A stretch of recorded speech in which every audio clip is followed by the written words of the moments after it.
competitor Simon & Schuster. Second, this merger raises potential vertical concerns. Netflix is the largest global streaming platform, wielding an enormous influence due to its size over what audiences watch through its proprietary recommendation algorithms. Warner Brothers controls a portfolio of film and television content for its part. So combining dominant distribution with additional premier content creates the classic risk of what we refer to as vertical foreclosure. The merged firm would have both the incentive and the ability to put rivals at a disadvantage. It could withhold marquee titles, it could raise licensing fees, it could favor its own content with recommendations. On a platform of Netflix's size and reach, even a small set of changes in visibility could impact competition. This deal also has potential downstream implications for movie theaters. Now, Warner Brothers is a central force in theatrical distribution, while Netflix is generally favored streaming over theatrical releases. This consolidation would increase incentives to divert major releases away from theaters to streaming only on Netflix. That would reduce consumer choice and threaten the viability of movie theaters. Now, these risks are amplified by data ownership. Netflix already, due to its innovation and investments in this area, has unmatched insight into viewer behavior. Combining that with the content library of Warner Brothers could further entrench Netflix's dominance and raise barriers to entry, make it harder for nascent competitors to enter the market and compete effectively.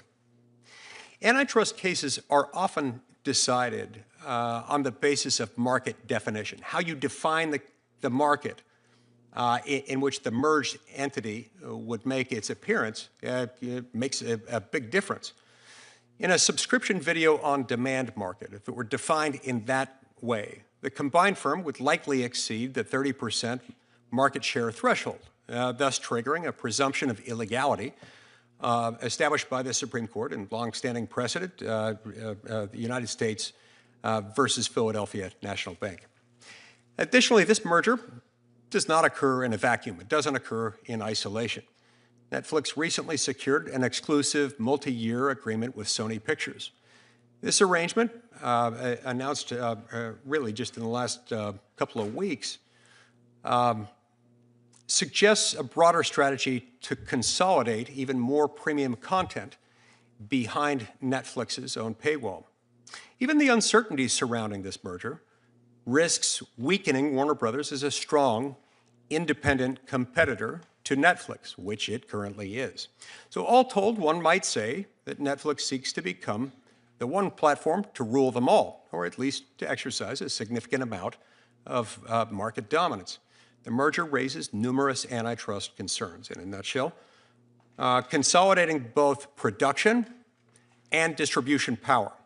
If approved, the merger will likely shape in a really significant way how Americans access movies and series for many decades to come. I look forward to hearing the testimony from our witnesses, and Ranking Member Booker, we will now proceed to you and hear your opening statement. I'm really grateful for Chair Lee for organizing this hearing in partnership with my team.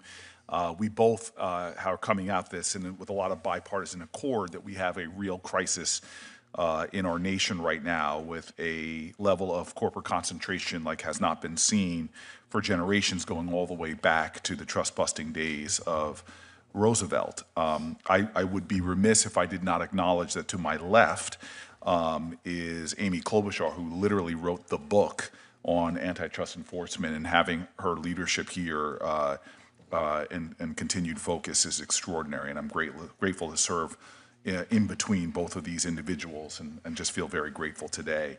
I want to thank Mr. Sarandos and Mr. Campbell for coming here.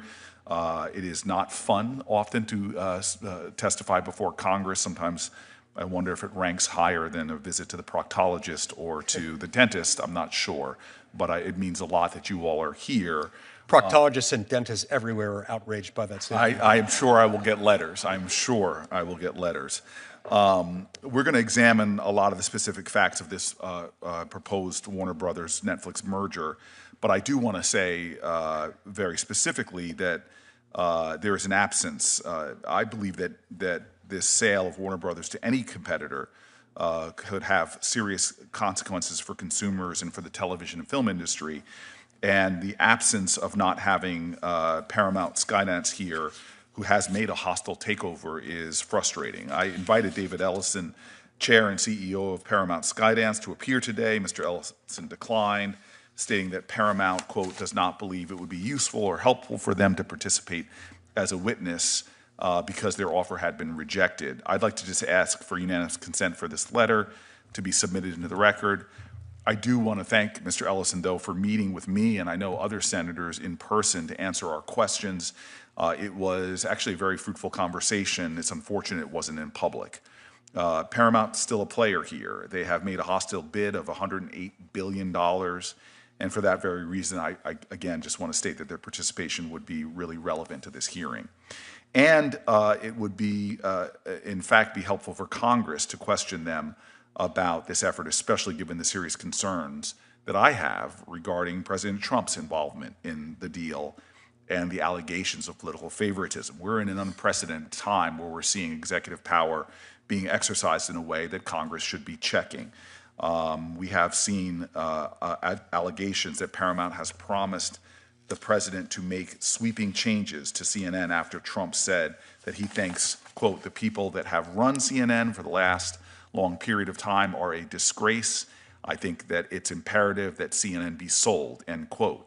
Days after the Netflix Warner Brothers deal was announced, President Trump purchased $2 million in stocks and bonds in both Netflix and Warner Brothers. I think it's outrageous for any senator, any House member, or for the president or vice president for that matter, to be trading in individual stocks when they have extraordinary insider information and influence over policies that move corporate power. This is, again, another example of the corruption that is cancerously attacking our democracy.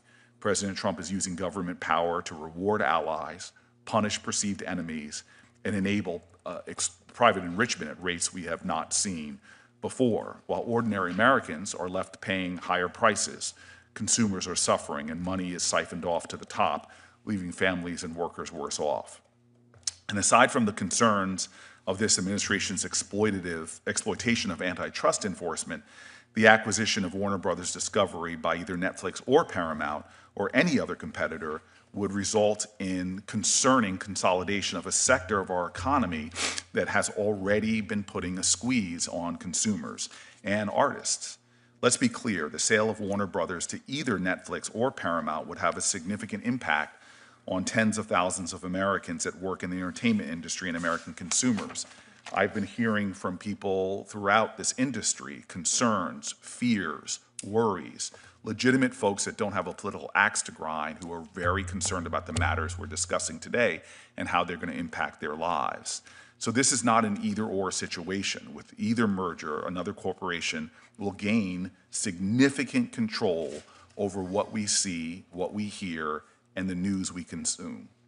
The acquisition of Warner Brothers Discovery by either Netflix or Paramount or any other competitor would result in consolidation of a sector of our economy that is already seeing significant consolidation. It's something that we should be talking about and we should be asking the serious questions.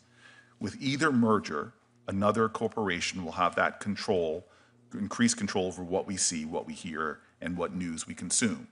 Now, let's be clear. I was born in 1969. My father made me sit down and watch Star Trek and watch Nichelle Nichols, one of the first African-American women to star in a show like that, made me watch movies like In the Heat of the Night.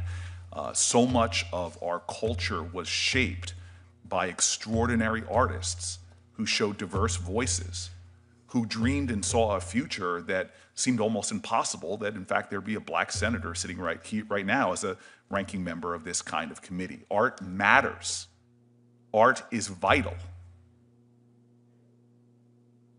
With a merger like this, it has real concerns about art, about culture, about the voices of Americans, about the moral imagination of a nation.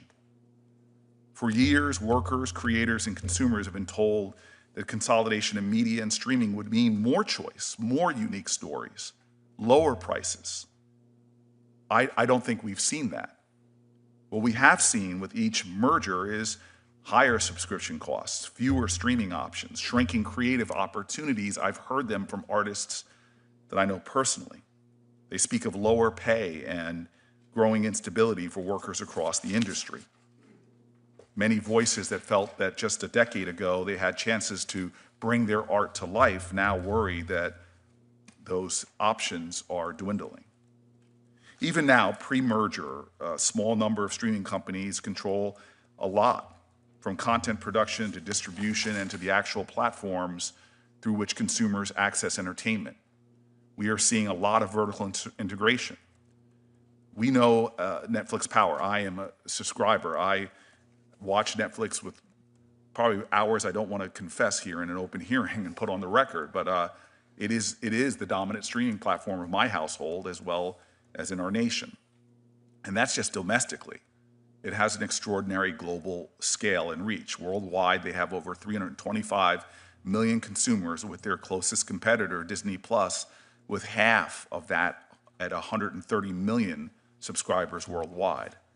Warner Brothers controls one of the most valuable and largest content libraries in the world, including HBO, Harry Potter, CNN, and for me, one of my favorite platforms is DC Comics.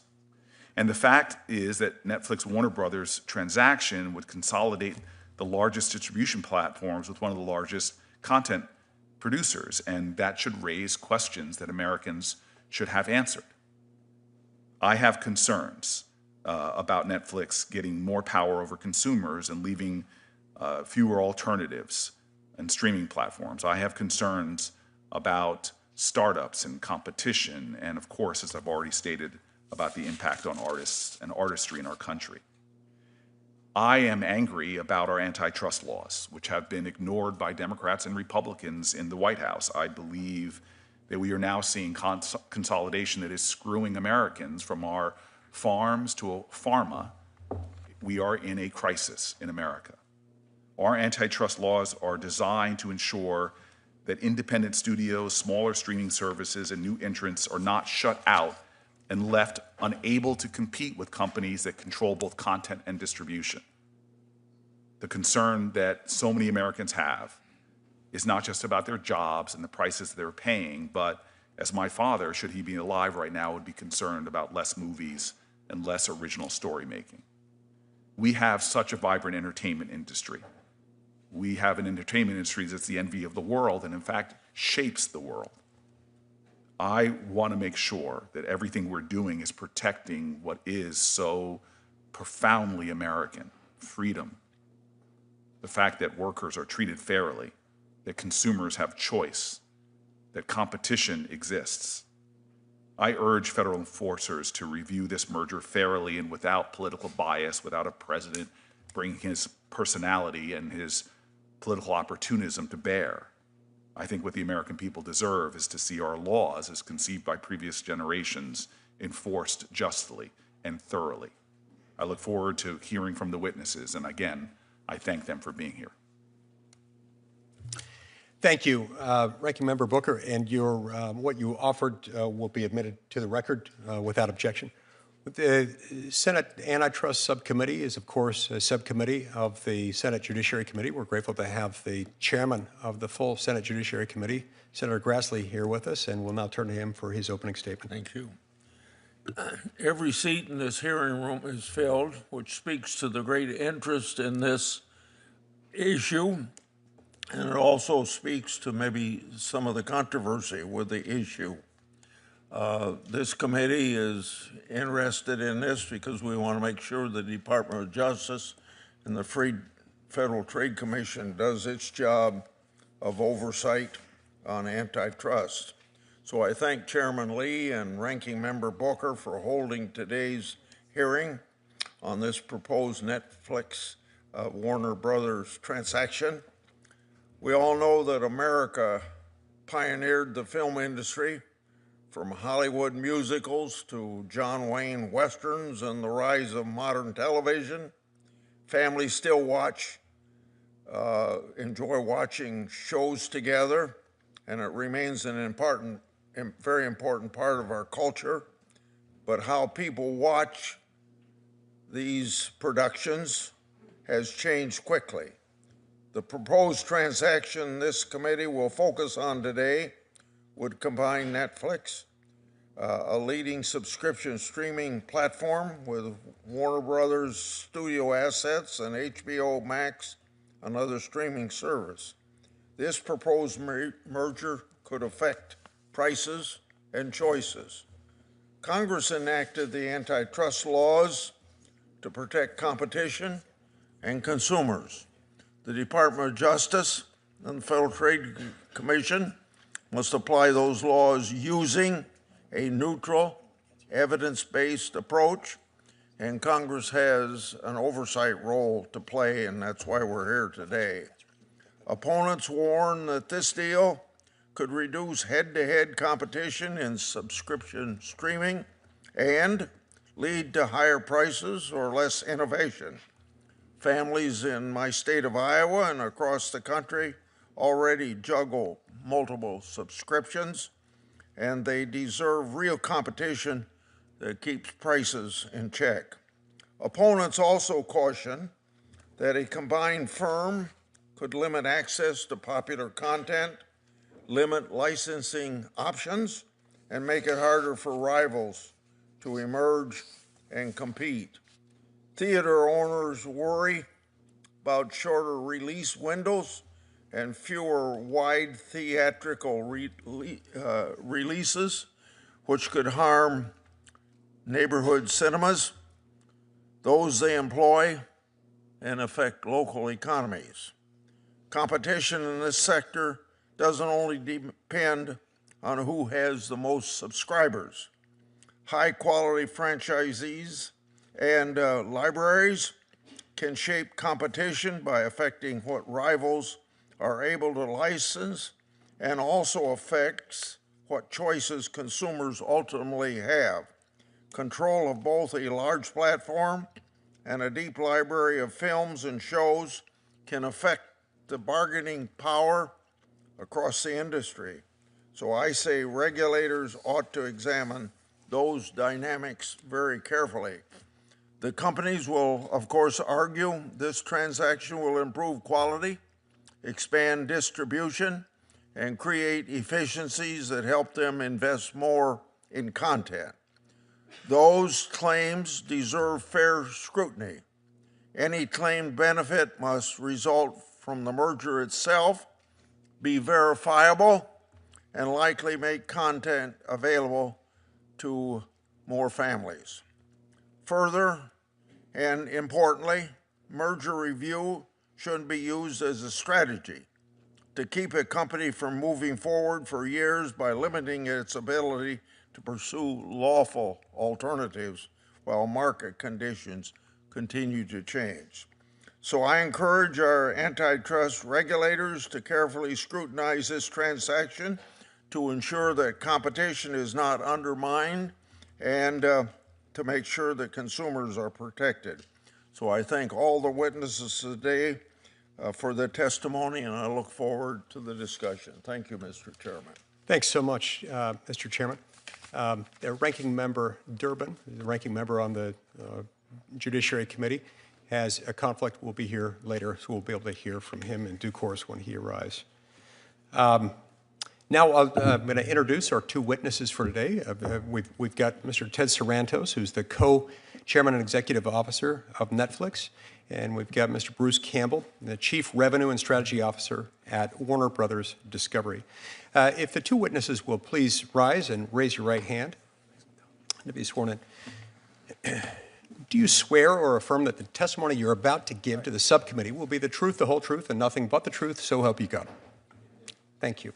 Let the record reflect that all witnesses answered in the affirmative, and thanks again for being here today. We'll now hear your opening statements. Mr. Sarantos, we'll start with you, and please begin with your opening statement. Thank you, Chairman Lee, Ranking Member Booker, members of the subcommittee. Really my honor to be here today. A combined Netflix and Warner Brothers will strengthen the American entertainment industry, preserve choice and value for consumers, and create opportunities for creators. I'm happy to answer all the questions about this deal. I thought it might be a little helpful to spend a few minutes to talk a bit about myself and about the company. I grew up in Phoenix, Arizona. I was the son of a union electrician and a stay-home mom. They were too young to have 5 kids, but they did, and the house was crazy. So I found a lot of comfort in front of screens, either ducking into the theater, get out of the Arizona heat, or parking myself in front of a TV, which I've did for an embarrassing amount of time. As a teenager, one of my first jobs was working in a local video store. And it was behind that counter that I learned so much about the importance of stories. I watched people roam around the store, reading the backs of boxes, desperately asking strangers for reviews, trying to figure out what to watch. And I figured out that I had a pretty good memory for these movies and these titles and these directors, and I could help people find movies they otherwise would have missed. And it felt great to help them. Home entertainment and the video store gave consumers value, choice, and control. But you had to do the distribution by yourself. You had to drive back and forth to the store. That experience started a chain of events for me that led me to Netflix, which at the time had a couple hundred employees and was stuffing envelopes and using the US mail to send DVDs around the country. It solved the distribution burden for consumers, broadened choice, and deepened value. No matter where you lived, you had access to nearly every TV show and every movie ever made. But you had to stand around waiting by the mailbox to rent them and return them. So in the late 1990s, we saw how the internet was about to change entertainment as we know it today. So we built the technology to stream shows and films. Finally, fans had access to thousands of choices with total control of how and when to watch them, and at a tremendous value relative to TV. Over a decade ago, we began programming our own programming, like House of Cards and Stranger Things and The Crown, and movies like The Irishman and Marriage Story, Red Notice. Netflix productions have already created more than 155,000 American jobs, contributed $225 billion to the US economy. We have filmed in all 50 states. While other media companies have been cutting back their content spending, we have increased ours.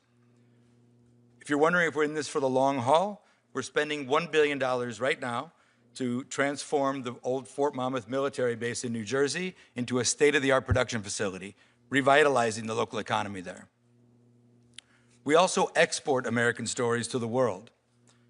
About the only place you won't find Netflix is China, because they censor us and block us. With Warner Brothers, we're going to create more economic growth and create more value for consumers. Warner Brothers' assets are very different from ours. They have a century of iconic IP, they have a world-class theatrical distribution business, and their studios produce and license TV shows to other networks and other streamers. We plan to operate those businesses largely as they are today. Netflix and Warner Brothers both have streaming services, but they are very complementary. In fact, 80% of HBO Max subscribers also subscribe to Netflix. We will give consumers more content for less. So this is not a typical media merger where you end up with what's called the Noah's Ark problem, 2 of everything. We're buying a company that has assets that we do not. And we will keep investing in Warner Brothers. We will preserve one of the 5 major studios in Hollywood. We'll support theaters by releasing those movies with traditional 45-day windows. And we'll keep growing the American entertainment industry. Let's be clear, TV and film have never been more competitive than they are today. And this deal will not change that. Our goal is to win the moment of truth. That's when Americans sit in their couch, pick up their remote control, and decide what to watch. That's where we compete. Today, consumers can easily choose between broadcast and cable like CBS and so many other networks, and streamers like Netflix, Disney+, HBO Max, Peacock, Paramount+, Tubi. And that also includes deep-pocketed tech companies who are trying to run away with the television business, companies like Google's YouTube, Amazon Prime Video, and Apple. If you look at streaming alone, YouTube is the #1 platform for viewing time. They have NFL football, they have an exclusive deal for the Oscars, they have a deal with the BBC to produce original programming, Some of their creators have bigger budgets than typical Hollywood television shows. YouTube is not just cat videos anymore. YouTube is TV. This explains why Netflix, with all of our success, are only about 9% of TV viewing time in the US. With Warner Brothers, we'll be about 10%. This deal keeps one of the most iconic Hollywood studios healthy and competitive. Warner and Netflix together will create value for consumers, more opportunities for the creative community, and more American jobs. Thank you so much, and I do look forward to your questions. Thank you, Mr. Sarandos. We'll turn now to Mr. Campbell. Chairman Lee, Ranking Member Booker, and members of the subcommittee. Thank you for the opportunity to appear before you today to discuss Warner Brothers Discovery and our decision to accept an offer to merge our studios and streaming business with Netflix, while continuing our previously planned separation of our news and sports television networks into a new company, Discovery Global. The iconic Warner Brothers studios have created some of the country's most recognizable television and film productions, from Citizen Kane to Minecraft. Just last month, our films received 30 Academy Award nominations, tying our own record for the most nominations set 2 decades ago. Discovery grew largely from the cable revolution of the 1980s, delivering a variety of content on cable networks such as the Discovery Channel, Animal Planet, Food Network, and HGTV. As the media landscape evolved over the past several decades, Discovery expanded its focus on digital media, delivering high-quality content across a range of platforms in addition to cable. In 2022, Discovery merged with Warner Media, which was then being spun off from AT&T to create Warner Brothers Discovery. This history exemplifies the dramatic and dynamic changes we have experienced in the entertainment landscape over the past 100 years. Today, those changes are only accelerating as consumers access video content through numerous paid and ad-supported services. Consumers are experiencing a flood of options, including expanded social media platforms, digital and interactive games, and dozens of other entertainment options that compete for consumers' interest and attention. This increasingly complicated media landscape has also resulted in considerable consumer frustration. The abundance of streaming options has made it more challenging for consumers to find the content they want. Advertising revenue is also less stable due to marketplace changes such as the move to on-demand streaming services and the rise of social media. At Warner Brothers Discovery, we have continuously sought to innovate and respond to the changing marketplace. The 2022 merger gave us the ability to identify and align common business strategies. We found our alignment with our combined collection of sports, news, and other cable networks. And we saw a different collection of business opportunities with our studios and streaming business.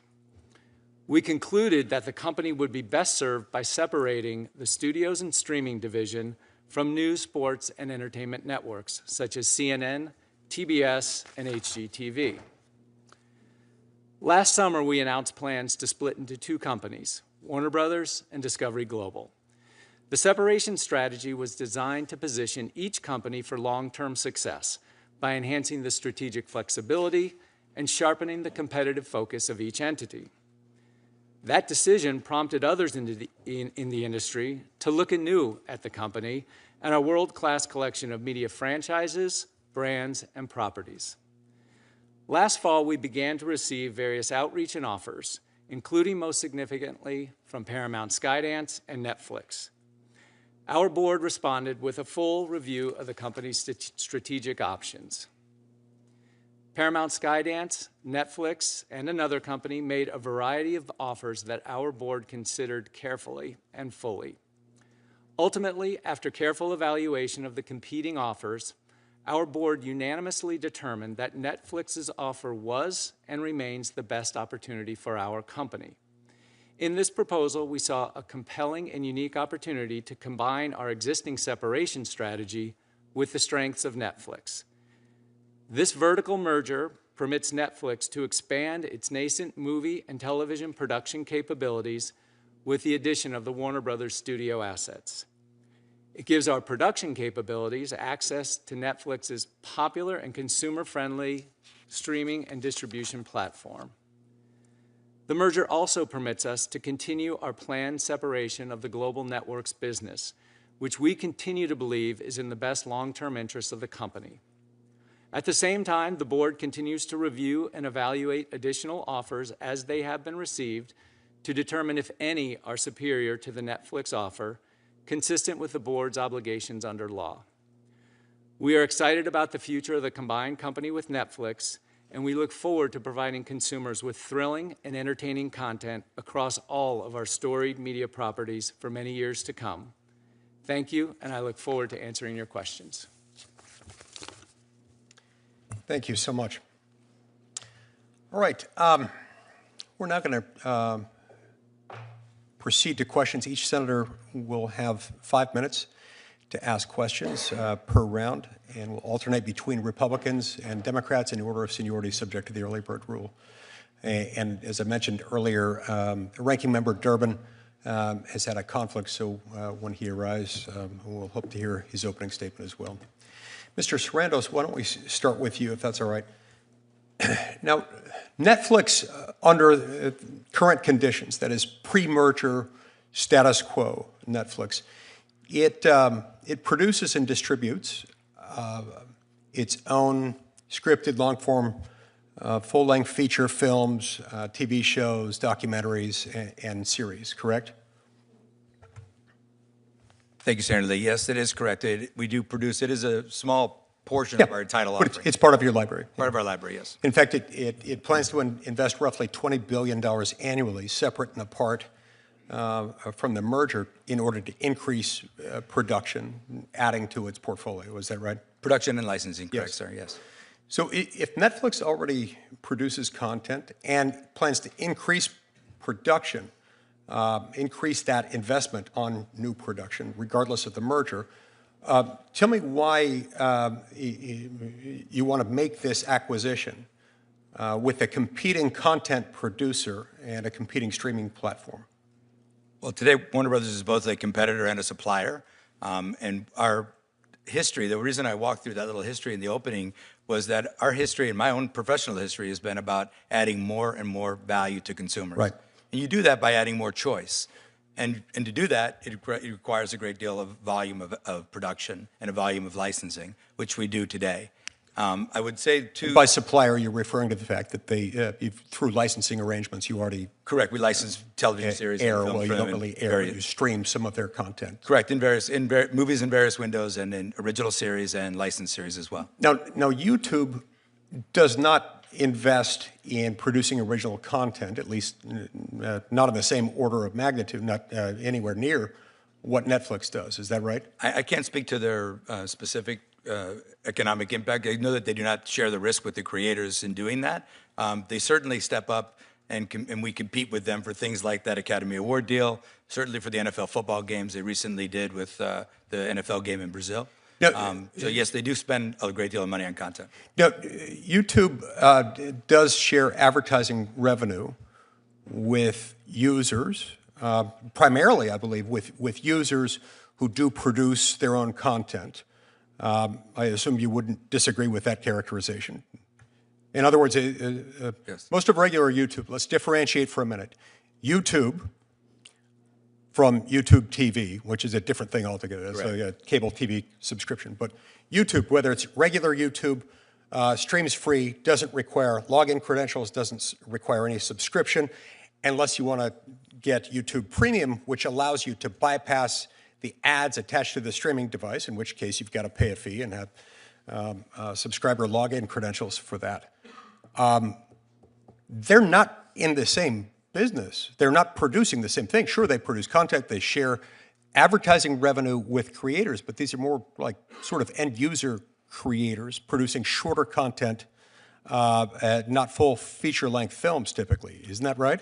Well, Senator Lee, thank you. And I appreciate the complexity of all this, and I really can't speak to the inner workings of their model. It's not really that clear for folks. It's not that transparent. But you would agree that YouTube content is free as a default matter, and as a default matter, it doesn't require either a paid subscription or login credentials, right? Well, they are a subscription service that also has an ad-free and a subscription option, and it is the exact same content. And remember, when we talk about a competition, we're competing for the same content, we're competing for the same viewers, we're competing often for the same ad dollar, and sometimes it's the exact same programming. And in the case of YouTube creators themselves, this past weekend, a YouTube creator had a movie called The Iron Lung that put $17 million at the box office. Okay, and I don't doubt that they sometimes have feature-length films on there, but I'm struggling to grasp, to fully understand what you're saying about how it's the exact same content. Is this content that is produced with, I don't know, the involvement of the Screenwriters Guild, content that is produced typically in a studio? Where does most of the content on regular YouTube come from? Again, regular YouTube, not to be confused with YouTube TV. Correct. And I would point you to the comments of Neil, the CEO of YouTube, who just drew a point to the fact that YouTube creators are buying Hollywood studios and producing content at very competitive levels today, and he himself calls it TV. And I would say, what people also miss is about 50% of the engagement on YouTube today happens in the living room on a TV.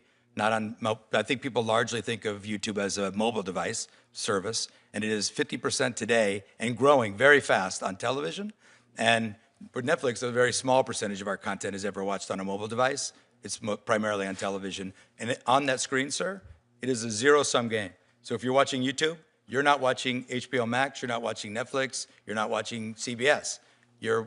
So that is why when we talk about competing for the moment of choice, competing for the viewer's attention, competing for the ad dollars, competing for the subscription dollars, it is all the same pool of content and all the same pool of viewers. Look, my time's expired, but just very briefly before we go to the next senator, I want to make sure that I understand what you're saying.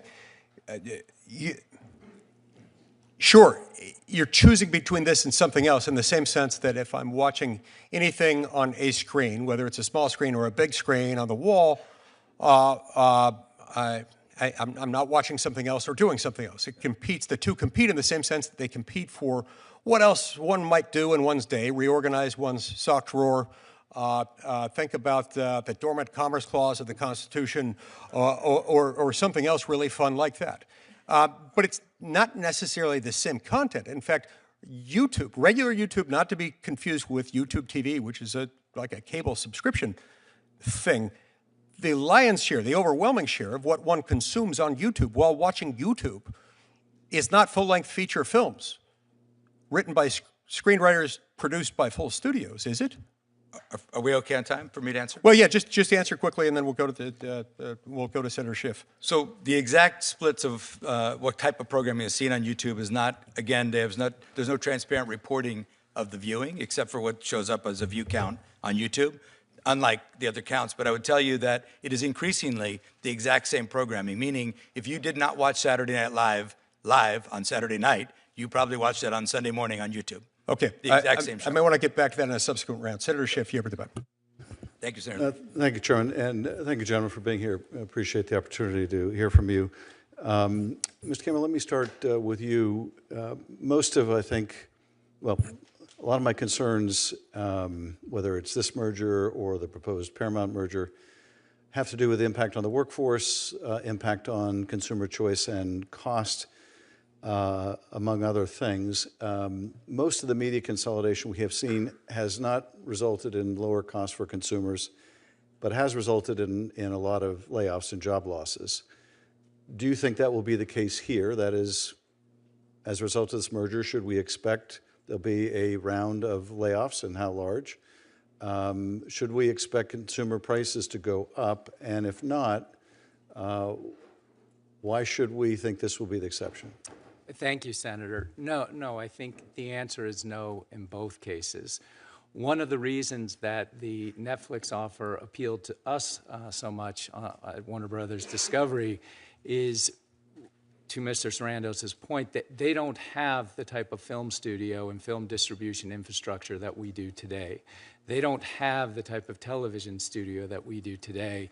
And we believe, based on our discussions with them in the negotiation process, that they're not only going to keep those operations intact, in fact, they're going to invest in those operations and invest in continued production, including on our lots in Burbank and elsewhere.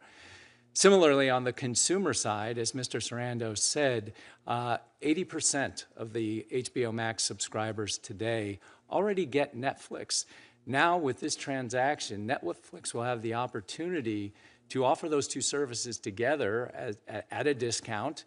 In addition, they'll have the opportunity to take our content and the HBO Max content and put it on the Netflix platform, which they've invested in over 20 years. It is the best technology platform available to consumers. It is superior to the platform we have.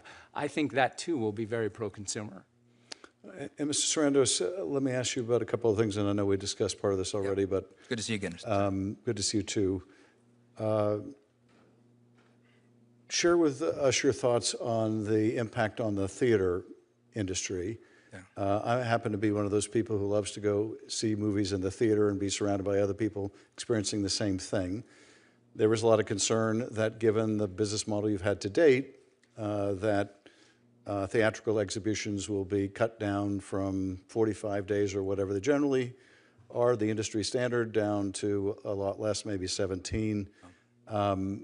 How long do you expect theatrical exhibition to be? How will that change or not change? And also, in terms of jobs, for many of the other studios, we've seen a growth since the pandemic in production at home. Netflix has been a bit of an outlier, though, where we've seen more production move overseas. Now, I know you're building a new facility in New Jersey, but what accounts for the production shift, the greater production shift we see of Netflix to production overseas, and how do you think that'll be affected by this? Well, thank you for asking, Senator. And let me work backwards on the question. We have some local for local production that happens overseas, meaning we have a service in South Korea and we produce some Korean content for the South Korean market in local language, local cast, local producers, that kind of producing. That happens separate and aside from this. Almost all of the vast majority of our content spend is produced in the United States. There's been many studios, including Disney, just recently moved all the Avenger movies to London. By way of example, there's production incentives that draw production away. What I've been doing for the last several years is working with the state of New Jersey to create an incentive that competes with that UK incentive and brings production home. We're building that big studio in New Jersey for that. Since that incentive passed, we had 11 projects. 7 of them were slated to go to the UK, pulled back into New Jersey. So we are leading production in the United States and intend to keep growing it. As Bruce said, the Warner Brothers slate of movies are still getting made.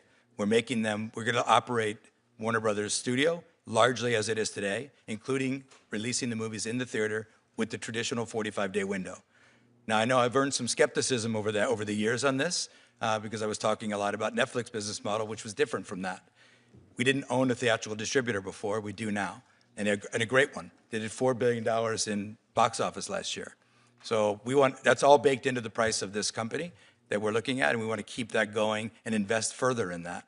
So this will continue to push up those jobs that we talked about and push up that production primarily in the U.S. So this will keep the theater business intact. This will definitely keep production in the U.S. growing. I think what we've done in New Jersey is going to change the course of production in the U.S. completely, and I think other states will see the value of that as well. Well, this gives me a perfect final opportunity to do a little self-promotion, Mr. Chairman. I have a bill that would provide a film tax credit analogous to what's been driving film production overseas, that's offered in other countries, and would welcome anyone who would like to work together. Greatly support you on that, Senator. Thank you very much.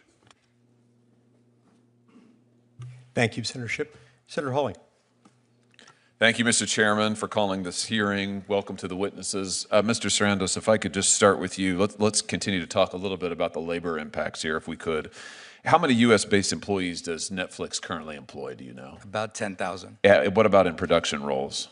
Well, it's a fluid number, but we've had about 155,000 production jobs. About now? On our originals. at any given time. I don't know the number exactly, sir. I can follow back with your staff, though. Warner Brothers, how many U.S. production jobs? I don't have the exact number, but it would be, I would think, in the 8,000 range. Okay. Here's my question. If this merger goes through, what's your projection about the amount of domestic production, say 2 years from now? Is it going to be static? Is it going to decline? It's going to, our production is going to increase. Domestic production. Domestic production Employment. is going to increase. Most of our production is domestic, and it will continue to increase. We've recently forecast our content spend, independent of this deal, to grow to $20 billion. That's a combination of licensing, producing. Now, those licensing dollars compel production as well. That's why it's hard to get an exact number. Let me show you the data here about U.S. production recently. Yeah. It's the red line here, starting from in 2021. You can see it is pretty much straight downward. There's been massive shift in production, as I think as Senator Schiff was alluding to just a moment ago, massive shift in production overseas to other foreign jurisdictions, leaving the United States. So will you commit to increasing domestic United States production and domestic United States production jobs? Did I hear you just say you would? Senator Hawley, absolutely. It's in our business plan. It's in our long-term operating DNA. I will point out, sir, respectfully, that chart is Los Angeles. Yeah, but it is Los Angeles, but if you look at the data, it is reflective. This reflects all of U.S. production. U.S. production is not going up, right? But some of these jobs have moved. It's going These down. jobs have moved to Yeah, New but the Jersey. overall numbers are going down, and this is exactly the concern of labor. And without objection, Mr. Chairman, I'd like to enter into a statement for the record from the Teamsters, who have major concerns about this deal, as does, frankly, pretty much every segment of labor, Mr. Sarandos. And what they all say is they're worried that you're going to cut residuals, which is effectively payments. You're going to cut production jobs. So let's just go through a few commitments here. Will you commit to using union labor for all domestic shoots?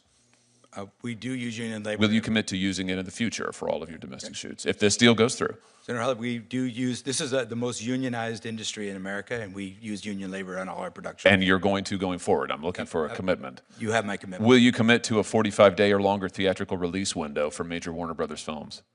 Senator Hawley, I just said that I would do that under oath, so yes. Good. And will you commit to fairly compensating your workers in the industry with residual payments? Well, top of market payment has been Netflix's business philosophy since we started operating over 25 years Listen, ago. what you have been routinely accused of compressing and reducing residuals, it's one of the biggest objections to labor to this deal.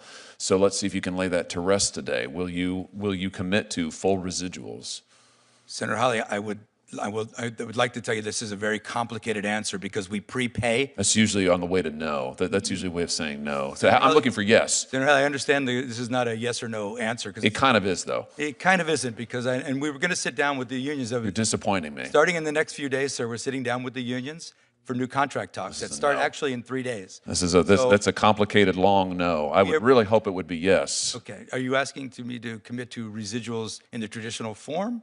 Because I don't think that applies in many cases. That's why I'm getting there. All right. Well, I think you've got some work to do on that, Mr. Sarandos, and I would hope that you'd reconsider your position. Before my time expires, I want to ask you about something else related to children. Why is it that so much of Netflix content for children promotes a transgender ideology? Almost half of your content for children, I'm talking about minor children now, I'm not talking about teenagers, minor children, promotes a transgender ideology agenda. I was just looking at the data here from your various series. And what concerns me is just 2 days ago, a jury in New York awarded a former transitioner $2 million because she said that her psychologists and others pressured her into, they pushed on her an ideology that proved to be extremely detrimental. I'm sure you know that in the UK, the National Health Service in the UK has said that they're not going to perform transgender surgeries or any longer so-called gender-affirming care for minors, including in counseling, because it is so incredibly detrimental. Our own HHS has come forward with similar findings this past year, yet if you turn on Netflix, you'll find that an enormous amount, and I say this as a parent with 3 young children, an enormous amount of your children's programming has this ideology and agenda in it. Is this an advocacy position for Netflix? Is this an ideological commitment you have? I mean, why is this? Senator Hawley, Netflix has no political agenda of any kind. I would tell you that Well, we then have why is your million- children's program so full of this highly sexualized, highly controversial agenda? I don't understand it. It seems strange to me. Respectfully, sir, it's because it's inaccurate. We have millions of hours of children's programming. You're saying it's not there. You don't have trans. You don't feature trans characters, trans storylines, trans themes. It's not in your programming. I'm saying we feature a wide variety of stories and programs to meet a wide variety of people's tastes. Why is and almost sensibilities. half of it? Why does almost half of your children's program feature this highly controversial, highly sexualized material? That just seems strange to me. It can't possibly be a reflection of the population. Senator Hawley, I don't have any idea where that number would come from or what that would be. I don't believe that's been your personal experience, but I can't speak to that. Well, what do you mean you don't think it's been my personal I don't- experience? You I don't don't think think- that I monitor what my children watch on your... think- Here's what I tell you what my personal experience is since you bring it up. My personal experience is that my 3 children, I can't let them watch anything they want on Netflix. I can't let them watch anything on Netflix unless I preview it, because I don't have confidence in what's on your platform. I don't know what they're going to encounter, and I tell you what, I don't want my kids being pushed an agenda about their sexuality or gender identity when I have not had the opportunity first to discuss it with them and to form them in that. And I, frankly, on behalf of parents around the country, it offends me that Netflix is pushing this content at parents in what seems to be a very coordinated, thought through, planned out agenda in a way that, frankly, I think undermines parents, certainly undermines me and my wife. We have to watch every show beforehand before we can let our kids watch it. Now, I don't know. That seems pretty concerning to me. I know you make a gob of money on it, and maybe that's the answer. But it just seems to me that it's a disservice to the parents of this country, particularly given what's happening with our youth on this subject. Senator, if I may answer, like I said, we have millions of hours of content on Netflix at any given time. We have state-of-the-art tools for you to manage those choices for your children and to block any title that you might be offended by for any reason.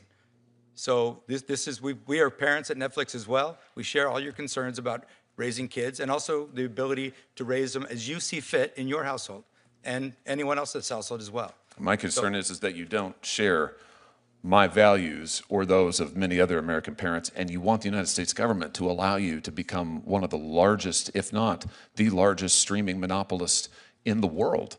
I think we ought to be concerned about what content you're promoting. Thank you, Mr. Chair. Thank you, Senator Hawley. Senator Booker would be next. He is deferred to Senator Welsh. Thank you, Mr. Chairman. Thank you, gentlemen. Appreciate you being here. I think, Mr. Sarandos, when we met, I indicated to you the big concern I have is what's the impact on the creative community. Yes, sir. If this merger goes through, you'll be huge, and the folks that are creating content will have to come to you.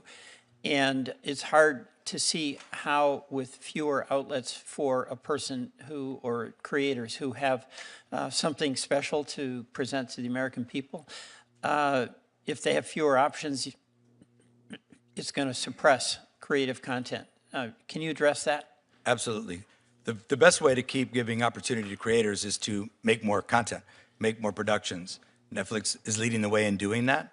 And I would say that into this merger, we intend to keep these operating entities operating exactly like they are today with independent creative groups who do that buying. Meaning, by the way, this is something rooted in something we started doing years ago at Netflix, is creating competitive buying teams inside of Netflix. So let's just say you're a writer, you bring a project to us, we have a family team, a comedy team, and a drama team. It's pretty unlikely that any project that comes in the door is absolutely any one of those 3 things. You can pitch it to all three teams, No, and one may pass and one may take it. You explain that. So, Yeah. But if I'm a creator, I come to you, you've got these teams, you want to get my content, but my options to go elsewhere after a merger diminish. And of course, there's been a wave of mergers in the entertainment industry preceding this proposed plan. You also have a business responsibility to Netflix to control cost.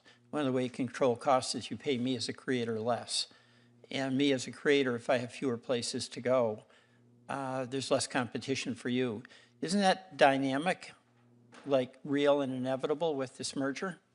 As I said, so we're keeping every one of those buying entities open for business, meaning that if you don't sell your show to Netflix, you can sell that show to HBO. If you don't sell it to Netflix for feature film, you can sell it to Warner Brothers. And all four may want it, and it's very common in the business. I'm sure Bruce could talk to you about how CNN has bid against HBO for documentaries at Sundance Film Festival. Happens all the time. Everyone is focused on doing best by the consumer. Okay. And the way Let we me win ask- is to get the best product for the Right, consumer. thank you. I'll ask Mr. Campbell. What I understand is that the Writers Guild of America, after the Warner Brothers Discovery merger in 2022, the merged firm canceled and wrote off about $2 billion in content. That's true, right? After the merger, there was a significant write-off. That merger included a significant amount of debt being put on the combined company, so at least initially we had some meaningful financial considerations. Since that time, we've invested significantly in content, and our content investment has grown every year.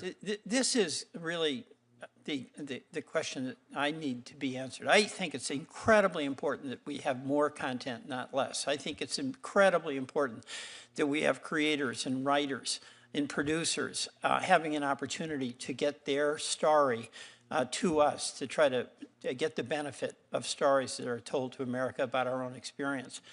And it's just hard for me to understand how, if there are fewer buyers, where there is less opportunity for competition, it's going to result in more content. You're telling me I'm wrong? No, we know as a successful studio, both on the television and film side, the way you're successful is by convincing the creative community that if you come to your studio, you're going to get a fair shake. And as Ted has... there's something wonderful in the culture of a good company, right? And Warner Brothers has done extraordinary things. But it's really, as I understood it, been really committed to movies and creating incredible movies. Netflix is astonishing in what it's done. Out of nothing, it creates streaming, which is very, very popular. All of us use it. But those, if you're going to be in charge of Warner Brothers, you'd like to say that nothing will change. But don't we usually hear that anytime there's a big merger, that nothing will change and it'll all be better? So prove it. Senator Welch, I'd like to explain that because, like I said earlier today, most media mergers have fared poorly. I agree. Mostly because one of two reasons. Either you have the Noah's Ark problem. You bought a company that has the exact same sets of assets that you do, so that's all you do is cut everything in half and look for the profit, squeeze it out. That's not what we're doing. We don't have any of these assets that we're buying from Warner Brothers. The other problem usually is a company that doesn't have particular expertise in that business, and they wind up just sucking cash out instead of putting cash in. We have a particular expertise in this business, and we have a strong, healthy balance sheet to keep investing in this business. Now, it is different from previous media mergers, I know that. But I will tell you, I've been at Netflix for over 25 years. We have done, every year we've been successful by doing things differently. And this media merger will be different than any of the others because we actually need these people. We need those movies, we need those series. So we're going to keep them all operating, and I want them to compete with one another, just as if we didn't own them. And it's very common that the teams inside of Netflix compete for the same project all the time. Thank you. Mr. Chairman, I yield back. Thank you, Senator Welch. Senator Schmidt. Thank you, Mr. Chairman. Mr. Sarandos, you are currently the co-CEO of Netflix, is that correct? That is correct, sir. Yes. Okay. And until recently, you were the chief content officer, is that correct? It's been a couple of years now, yeah, but yes. Okay. Do you think Netflix is a powerful company? We're a successful company. Okay. I think it's pretty powerful. That's probably why we're here today, right, to judge whether or not it becomes anti-competitive in some particular way because of the power that it wields. You just said a moment ago that Netflix does not have a political agenda. Do you think Netflix is a politically biased company? No, sir, I do not. Okay. Would it surprise you if I told you that, what percentage of donations from Netflix employees and other folks affiliated with Netflix go to Republicans versus Democrats, you think? I saw a number published a while ago. It's very high Democrat. Like 99%? Could be, yeah. Yeah. That seems pretty high. Do you think that indicates any kind of bias by the company? Sir, Netflix doesn't have a political giving arm. It does not have, we don't have an active PAC. We don't influence our employees to do anything, and our employees can support issues and candidates at their will. Okay. On June 20th, 2020, on its X page, Netflix posted a video titled, quote, "To my white friends, guilt, shame, embarrassment," end quote, and saying, quote, "We need to do everything in our power to amplify that message." Do you stand by that statement? I have no recall of that statement at all. Okay, I just read it to you. Do you have an opinion about it? I don't have any idea what context it's in or anything. It sounds, Okay. In the sounds wake like a of social media. in the wake of the George Floyd riots on June 20th, Netflix posted on its page, "To my white friends, guilt, shame, embarrassment." What does that mean? I think that is an uncharacteristic post that I'm deeply regret if that got posted that way. Okay. Well, it did. Netflix also said on May 30th, "To be silent is to be complicit." I don't. Okay. I was just reading you some things that Netflix posted at the time. So you don't stand by that statement then? As I said, sir, we have no political agenda. Posting something like that would be quite political, but Right. I would agree. yes. I would agree with you there. And I would say, I hope that wouldn't happen again. Okay. Netflix also said on June 10th, 2020, that to implement the BLM, the Black Lives Matter agenda, Netflix understood, quote, that our commitment to true systemic change will take time. Do you still think that takes time? Are you still actively engaged in this effort? Again, sir, we're not engaged in political efforts like that. Okay. Any longer? You're not, you were, but you're not now? I can't think of a period of time. Okay. I think of the time you're talking about was quite a volatile time for many I companies. think a lot of people said things they regret then. I'm just trying to figure out if they actually regret it or not.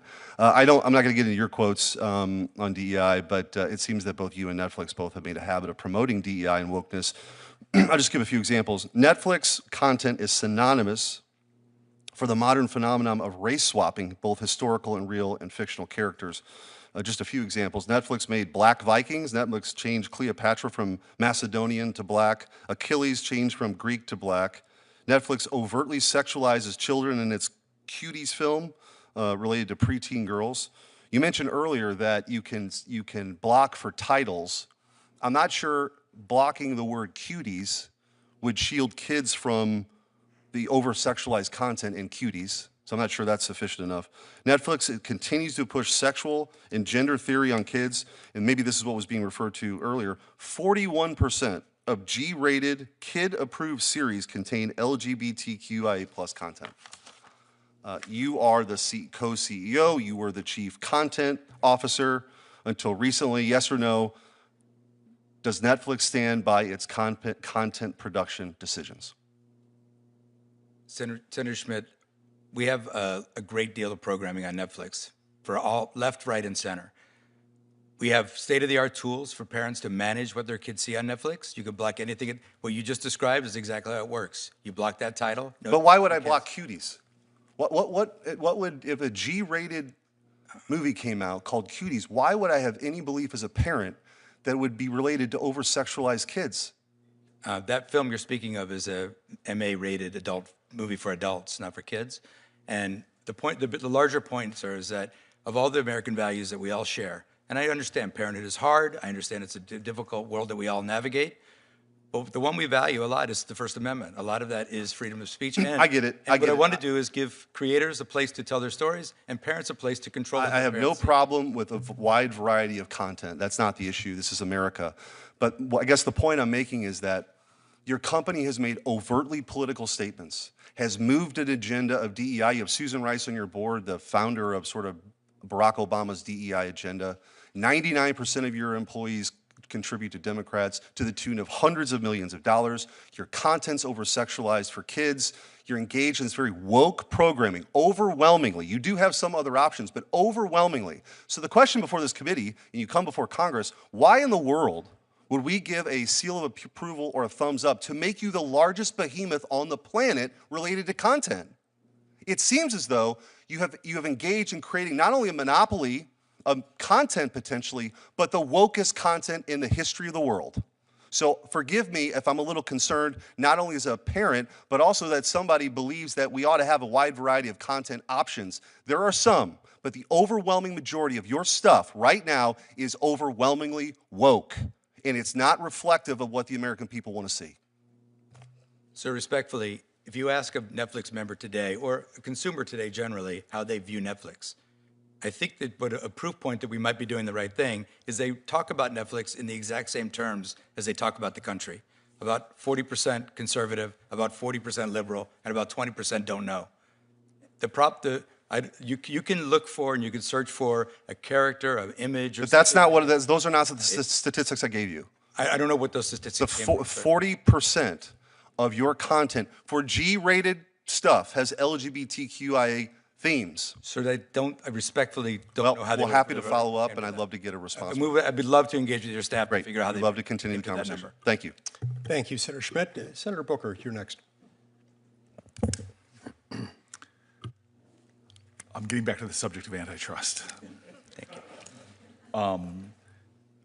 I guess I just want to start with asking for unanimous consent. Maybe, Mr. Reynolds, you and I can talk about it. I just want to enter into the record statements and letters from stakeholders in the entertainment industry, from a lot of respected groups that believe they'd be harmed by this merger, and they include Cinema United, the largest trade organization in the world representing exhibitors and the owners of movie theaters, a statement from the Future Film Coalition, a national alliance representing filmmakers, producers, distributors, and other impacted workers, a letter from the National Hispanic Media Coalition, Committee for the First Amendment, Writers Guild of America West, and other orgs that are opposed to this Warner Brothers acquisition by either Netflix or Paramount, and a letter from the International Documentary Association opposing any consolidation between major studios in Hollywood, as well, finally, as a letter from the American Economic Liberties Project urging the state attorneys general to block the proposed anti-competitive Netflix Warner Brothers Discovery transition. Chairman, can I introduce these to the record? It'll be admitted to the record without objection. And I guess my first question would be, why such a universal set of concerns, if not fears, that organizations who represent theater companies, who represent artists, who represent producers and directors, it seems pretty universal to me that people have a level of sophistication more than any senators about your industry seem to be really concerned. Could you shed some light on that? Yeah, I would have to start, Senator, with the fact that the industry has been under attack for 5 years now. The pandemic, a prolonged strike, production downturn for companies trying to squeeze more profits out of their businesses. Now, we've not been doing that, and we got through the strikes, and we got through the pandemic, and keep producing and keep growing. But anytime there's change, the parties that you just discussed get nervous, and rightfully so. They need to know that people are looking out for them, and we are looking out for them. I mentioned in the theaters, I have been asked to give a blood oath about the 45-day window. I think giving my testimony to you under oath is good enough. And I've known you personally for a long time, and to be a person of integrity. But I've heard more companies come before this body and make promises pre-merger that so many of them don't follow up. So let me just add. I would also add, Senator, if you don't mind, we have a long operating history of operating the way we do. So I think we could point to our track record of expansion and growth and more and adding more value to consumers. So if I may ask a direct question, then will this be a fully exclusive 45-day theatrical window? Fully exclusive to theaters, yes. And will this be self-enforced? In other words, if you fall short of that? That is the industry. It is the industry standard for self-enforcement. However, routinely, movies that underperform, the window moves a little bit. And Superman was a little shorter window, and Sinners was a little longer window, but they still could refer to it as a 45-day window. And so I guess the trend right now, though, is away from the theater experience. We are seeing a crisis of community in general in America. Theaters used to be, along with other great American sort of institutional experiences that brought people together across backgrounds, sitting in a theater. You and I both grew up with that in a way that I think is a cherished reality. But unfortunately, we're seeing market forces which control companies that are beholden to shareholder profits. We seem to have elevated that form of capitalism when companies in the past used to have many different stakeholders. But you all are a company that's beholden to your shareholders, and doesn't that mean that the forces that are moving against theaters, why we're seeing so many closures of theaters, would be affecting your decisions as well? No, actually, no. And in fact, now that we are in the theatrical business, we want to win in the theatrical business. We want to make movies that people care enough to go out and see. In fact, in the last couple of weeks, we've done things like we put the finale of Stranger Things in theaters around the country the weekend it came on Netflix, and thousands of people, thousands of sold-out shows, revitalized the theater business for what was otherwise going to be a soft weekend. We've done it in the past with these events. We've released our movies with the independent theater owners over the years all the time. And I think now that this is going to be part of our business, we're going to treat it as importantly as every other part of our business and win. And you do that by making movies that people care about and go out to do. I think Warner Brothers did an exceptional job of that this year.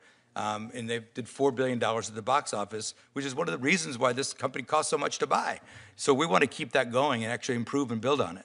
And so one of the last things I want to ask in this round is, that theater experience is something we're losing, this force of market forces that seem to be undermining the things that create community and connection. Another one is obviously sports.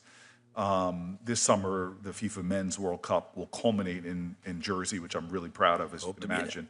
But next year, the women's national team, which is our most successful soccer in America, sorry fellas, but it really is, they're going to head to Brazil to compete in the FIFA Women's World Cup. Their matches, however, will only be available to watch behind a digital paywall, as Netflix acquired the exclusive U.S. and Canadian broadcasting rights for the tournament. How are you going to ensure that households can really afford what to me is, in terms of my national pride, not to mention the kind of universal power that sports has created in terms of just connecting Americans? It's so central to American culture. What can you do about that? What can you tell me about that? Yeah, well, we don't control the rights to those. As you know, we compete with other folks, all those folks I talked about earlier, for those rights. And I do think Netflix is a very affordable option for households. You can see by our large household penetration that people can afford Netflix, and we add a great deal of value to them. I know we keep talking about price, but I think it's impossible to talk about price without value. And a consumer watching Netflix spends 35 cents an hour to watch Netflix. 35 cents an hour. Just to put that in perspective, Paramount Plus is over 90 cents an hour. So I think when people talk about affordability, they're talking about, what do I get for my money? And I think Netflix has done a great job of keeping that down for the American consumers and for consumers around the world. And so, finally, and again, you're somebody I know, so I have extraordinary integrity, I know that you have, but the reality is there seems to be everybody that I talk to that are on the artist side are seeing these trends as a way that is moving against the artist. And with your capacity for empathy, do you understand that point of view? Do you understand those fears? I definitely understand those fears, and I'm, like you, very friendly with most of the folks who create movies and television, not just for Netflix, but for others as well. And I hear about their fears. And the one thing that I could tell you, the reason I told that narrative about my life is I've made my life about getting those films made, getting those series seen. And it's very important to me, and it's very important that we do it in a fair and equitable way. And it's a very competitive landscape. When you have your show, it's not like just the two of us are buying it. When you have your show, you have many places to take it to. And it's not always perfect for everybody. But when it is, if you work at it and get it on the air, you will. Same thing with movies. Thousands and thousands of movies get submitted to Sundance every year. Only about 400 of them get seen in theaters. Thousands of them get seen because of streaming. So I do think it's important that all of these things work together. And the streaming window, or the pay TV window that Senator Lee talked about earlier, that's the value unlocked to consumers. And that helps fund. I'm very proud, I think, that we've created a model that will ensure the ongoing production and viewing of movies. That's what I'm most proud of. Thank you, Mr. Chairman. Thanks, Senator Booker. Senator Moody, you're next. Thank you, Chairman Lee, for holding this hearing, and thank you for our witnesses for being here today.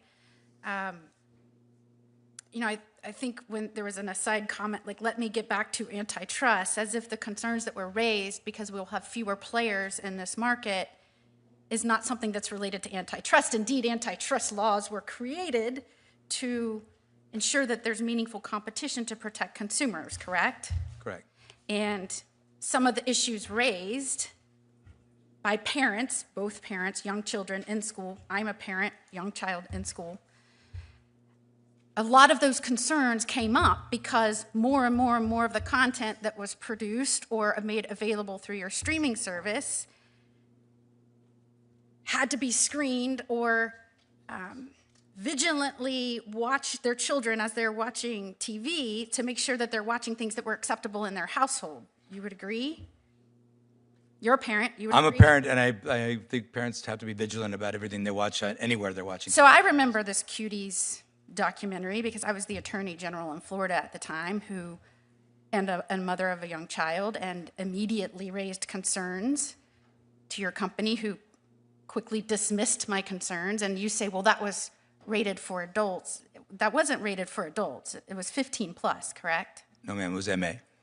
You were indicted by a federal grand jury for that content at one point, right? Or excuse me, a state grand jury in Texas I'm not, for the content of that?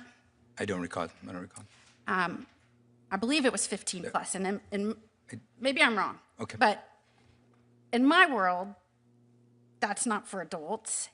And we could debate that and use up all my time talking about that. But I think what was being presented to you is there is, in some families and many families across America, there is highly objectionable content on your streaming platform, but it's becoming a more and more prevalent streaming platform in America.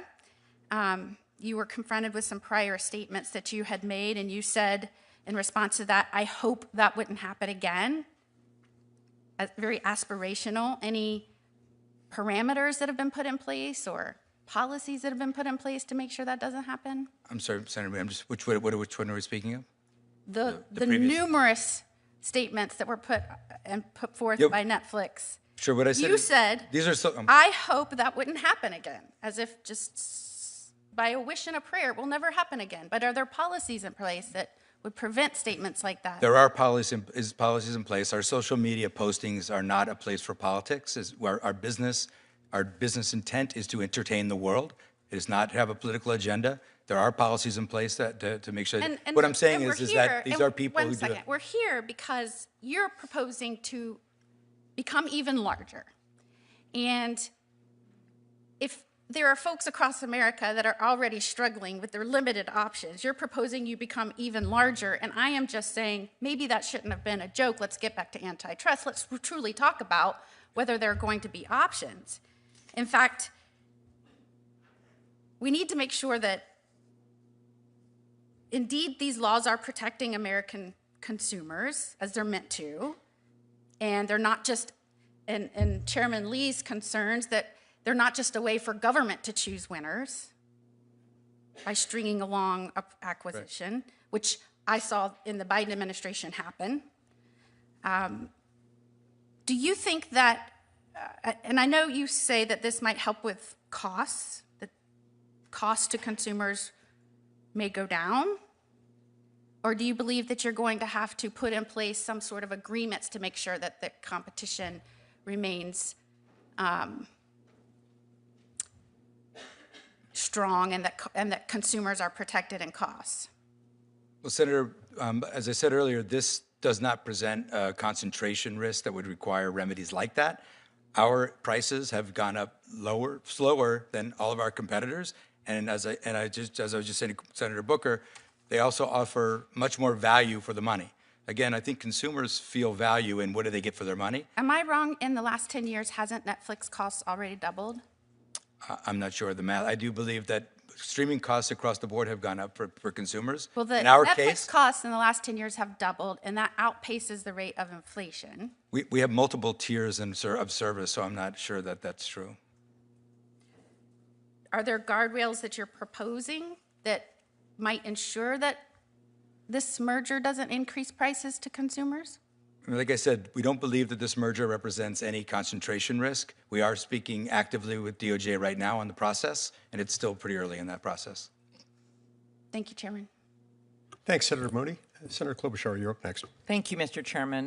There's another spotlight hearing with the brothers of Renee Good, and that's why I've been going back and forth, so I appreciate your understanding. So I think everyone knows I've had long-time concerns about competition, and anytime the biggest player in the industry seeks to get bigger, there is concern for consumers. Netflix has been noted as the most popular streaming service in the U.S., and through this acquisition, it would take over the rival streaming service HBO Max, potentially giving it power to further increase prices. What incentives will exist, Mr. Sarandos, for Netflix to ensure streaming remains affordable for consumers and to produce more content? First of all, thank you so much, Senator. Good to see you. I'll tell you the incentive is the business model that we've created. We've built on improving the value proposition for consumers. Whenever we come back and ask for a little more money, it's because we've given them a lot more value. And that's the dynamic I talked to you about, this price per hour of viewing being a third of some of the other services that are available. And I think people see that value in the engagement that they see. They have to really love what they're watching, and thank goodness we're doing a good job at that. Mm-hmm. So last year, Netflix raised its subscription prices while continuing to add subscribers. And I'm just concerned by combining, there would be even more incentive to do that. Well, I think we can only do that if the consumer sees the value. We are a one-click cancel.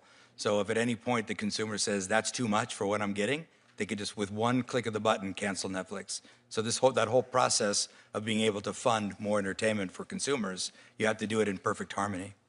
Okay. Mr. Campbell, CNN.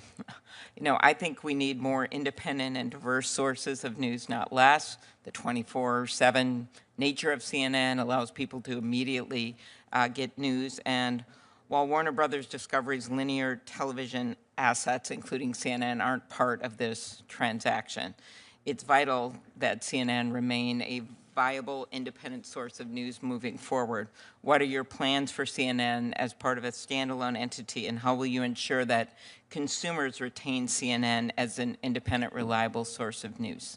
Yes, so one of the benefits of this transaction is prior to completing the deal with Netflix, our global networks business will be spun out. CNN, both its linear and digital businesses, will be part of that entity. In fact, it will be a centerpiece of the offering. CNN is one of our most popular cable channels. It's important for advertising, it's important for distribution, and certainly it's important for consumers and their access to independent news. So it will be part of that independent company. It will have its own leadership team separate from what will be the merged Netflix and Warner Brothers Discovery company, and it will continue to have its own independent editorial policy and independent newsroom. And do you think Warner Brothers, given all of the success, last year earning more than $4 billion globally, with movies like Minecraft movies, Superman, Sinners, not to give you advertisements here. Do you believe that Warner Brothers Studios and streaming would be a profitable business as a standalone entity?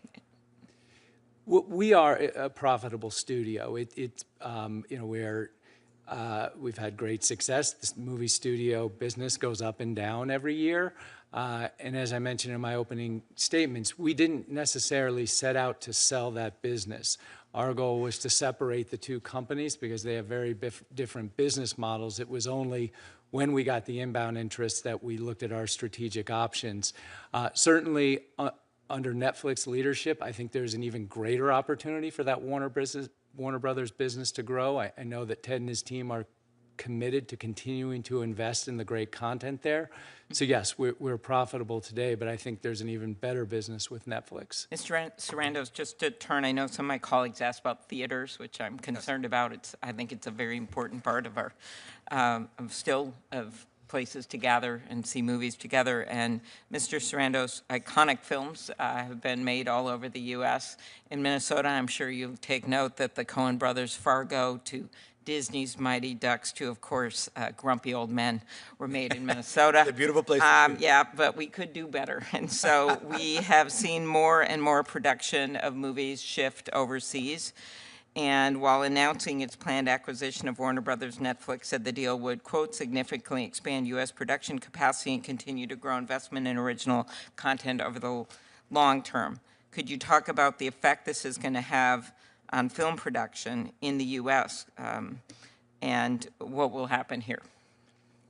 Senator, we believe that this deal will make it possible for us to expand what was Warner's output and what we know were the already planned Netflix output to continue to produce. And we produce primarily in the United States.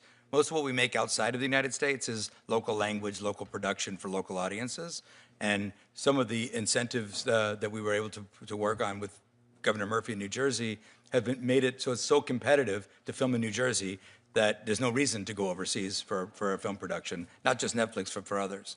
So I think we're very vested in creating more American jobs, keeping production in America. I think that we do this better than anyone else in the world, tell stories to the rest of the world, and we want to keep investing in it. Okay, last words, I won't ask a question, but just the importance of a thorough antitrust review of this major mega merger. I continue to believe that we need to update our laws. That's the Calera bill that I have introduced, the Competition Antitrust Law Enforcement Reform Act, just because I think major mega mergers like this should be held to the burden of, do they actually hurt competition or not? And I think that would be a much better way to run things in a capitalist society that believes in the marketplace. But I appreciate both of you coming before us. Thank you. Thank you, Senator. Thanks, Senator Klobuchar. Senator Cruz. Thank you. I want to start by having the record reflect that I'm amazed Senator Klobuchar managed to reference the terrific movie Grumpy Old Men Well, it sort of is relevant to our workplace. without making a very that's right, obvious and I point. thought of saying that, but I chose not to, but now I did. You had the hanging punchline, and Amy, I needed you to finish it because it does in fact describe our place of work. See how stories unite us? Cruz can use a movie quote from literally anything to match any situation. It's one of his superpowers. That's inconceivable. All right. This is an $83 billion merger. It's a big deal. Entertainment matters. Content matters. Mr. Sarandos, how many subscribers does Netflix have in the United States? Around 86,000, 86 million, sorry. And if the merger goes... Senator Cruz, it's we reported by North America, so it includes Canada. So if the merger went through, how many subscribers would you anticipate having? What's the growth of HBO Max? What's your last number? Yeah, well, we don't publicly disclose our HBO number, but the HBO subscribers in the U.S. are roughly 50 million. But remember, 80% of those subscribers already subscribe to Netflix, so there's significant overlap there. So if you're at 90 million now with Netflix, by any measure, you'd be north of 100 million, depending on the overlap.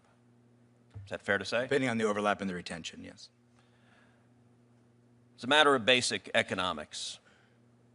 Does more market power typically lead to higher prices or lower prices? Across which industry, sir? Across any industry. Yeah. I think more market power gives you the ability, but if you're not delivering the value, you can never cash in on it. You have a gentleman sitting behind you in the monopoly outfit. In your view, are monopolies a good thing in America? No, sir, they're not. Should the American people be concerned about a monopoly in entertainment and streaming? Just to be clear, while monopolies are not good, we are nowhere near dominant, let alone a monopoly. We have 9% market share that will grow to 10. If you wanted to contort yourself... Well, but that's defining the market the way you want, and obviously in antitrust assessment, the market definition is critical. In the streaming market, paid subscription streaming, what % do you have of the market? For us, that would be kind of a fantasy construct. Okay, so you don't want to answer that. No, I'm just saying, if you take YouTube out of the picture, which is the one that people think is controversial, we'd be about 18% plus 3% of about 21%. So another aspect of this merger that I think is raising significant concerns, which is an ideological aspect. Would you agree there's a difference between entertainment and propaganda? Yes, sir.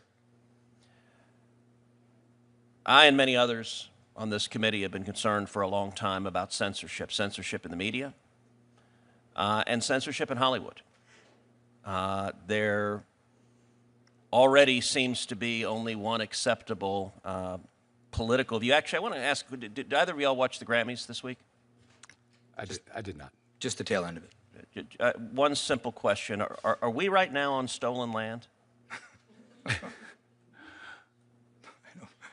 I have no idea the history of this land, of this, where we're sitting today.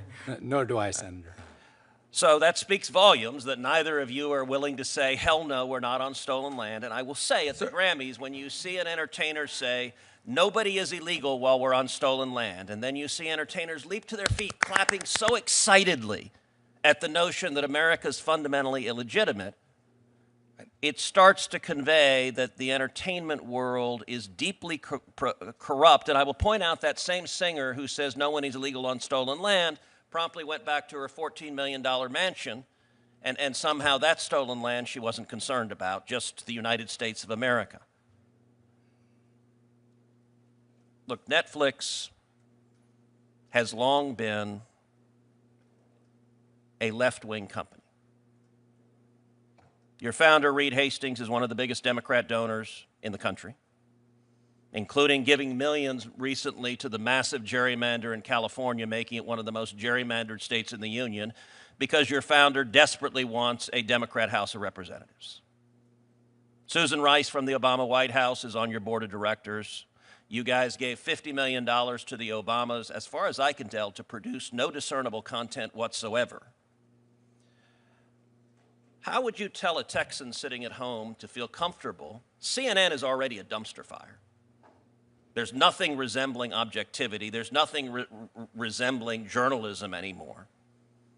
How are people at home, how should they feel even remotely confident that if this merger happens, the combined entity would not simply be a propaganda outlet pushing one particular political view with much greater market power than you have now?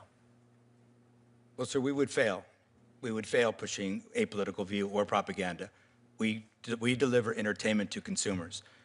Our consumers see our business pretty much the way they see America. About 40% conservative, about 40% liberal, about 20% don't know. And but when they turn on TV, they're tuned in to be entertained. And if we fail to entertain them by trying to promote propaganda or something, anything other than entertainment, we fail. Mr. Campbell, same question to you. We see the world very similar.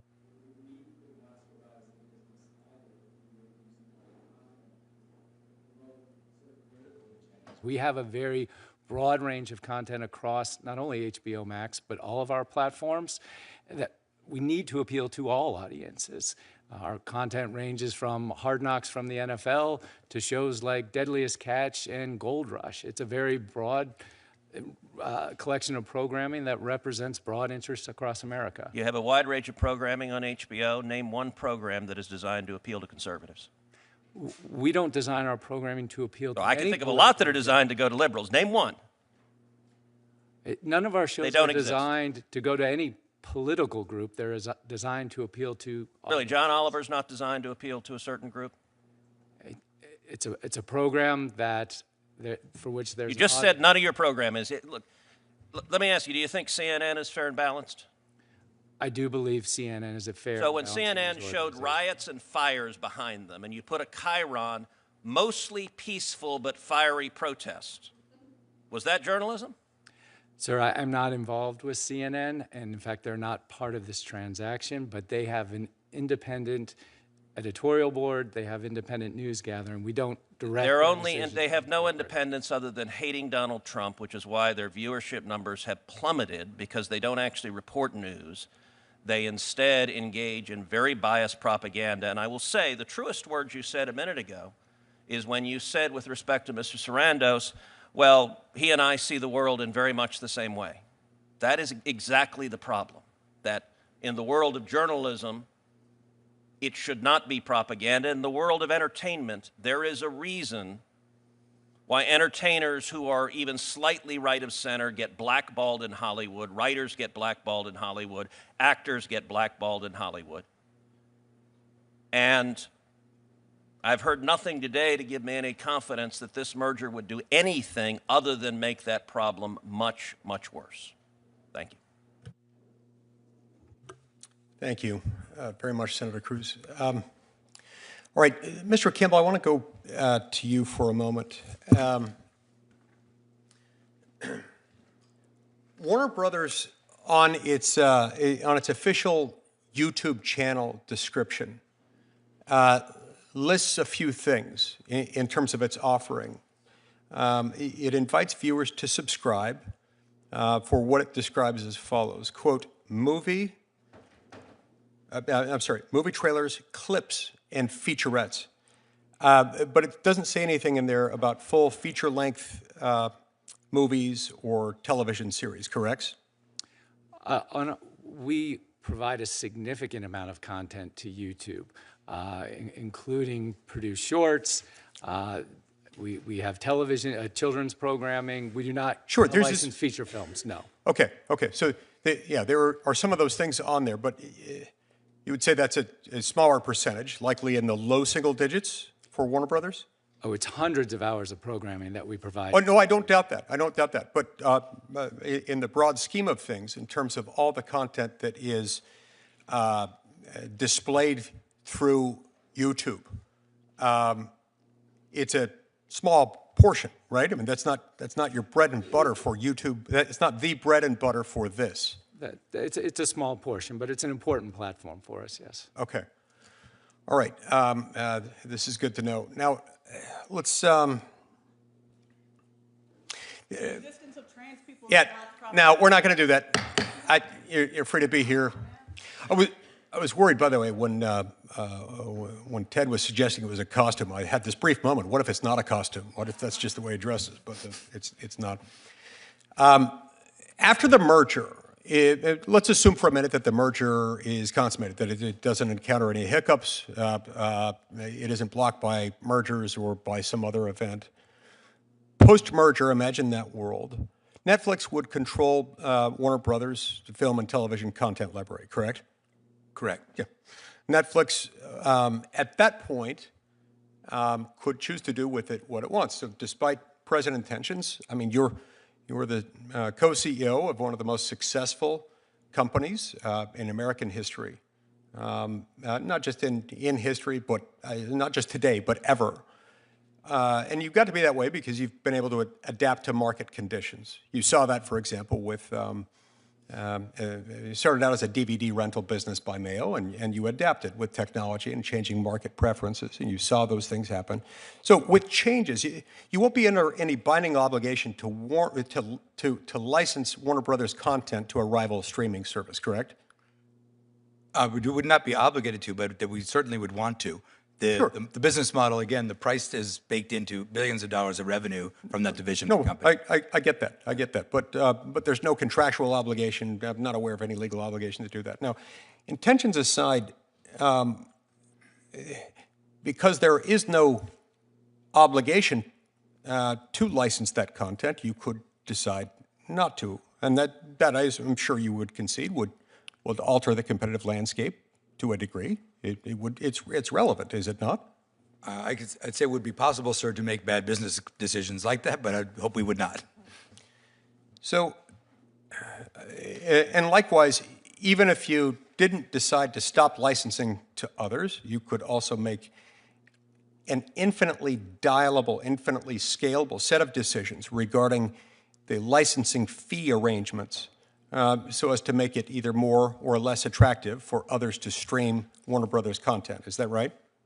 I think what we'd want to, it'd be a very competitive marketplace as it is today, and I think what we want to do is make those deals work. No, I understand. You cited the Sony pay TV deal Yes. in your opening remarks. That was a renewal of a deal that we've had for years with Sony. They renewed that deal because it was favorable to them. They liked the terms of that deal. Sure. So, and there was many people bidding for it. I get that. Yeah. I get that. And I would just also may, if you don't mind, that pay TV window, I'd say is really exciting because it opens up the value to consumers. Prior to that window, you've got exclusivity to theaters, which comes with a price tag. You've got pay-per-view and digital rental, which comes with a price tag. And then you get it to the subscription model that's included in your subscription at this closer to 35 cents an hour of watching, which makes movie watching much more affordable for consumers. Yeah. And it I won't have you do the math now, but I'll do the math later. Yeah. That's somebody that's a pretty high volume user who's getting it at that rate. But great. If somebody wants to watch that much, that's great. All right, I want to shift to a slightly different but related topic.